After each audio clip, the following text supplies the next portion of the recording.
बहुत पुरानी बात है। एक राजा के पास पालतू बंदर था। राजा उस बंदर पर बहुत विश्वास करता था क्योंकि वह बंदर राजा का भक्त था।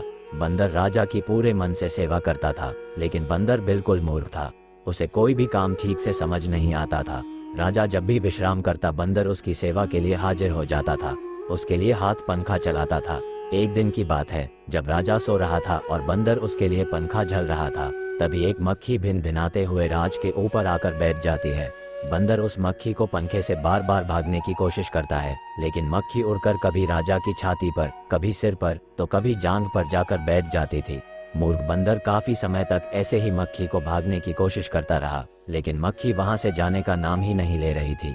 ये देखकर बंदर को क्रोध आ जाता है और वह पंखा छोड़कर तलवार निकाल लेता है। जब मक्खी राजा के माथे पर बैठती है, तो बंदर तलवार लेकर राजा की छाती पर चढ़ जाता है। ये देखकर राजा काफी डर जाता है।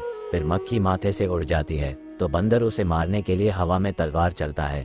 इसके बाद मक्खी राजा के सिर पर जाकर बैठ जाती है, तो बंदर के तलवार से राजा के बाल कट जाते हैं, और जब मूंछ पर बैठती है तो मूंछ कट जाती है। ये देख राजा कमरे से जान बचाकर भागता है और बंदर तलवार लेकर उसके पीछे भागता है।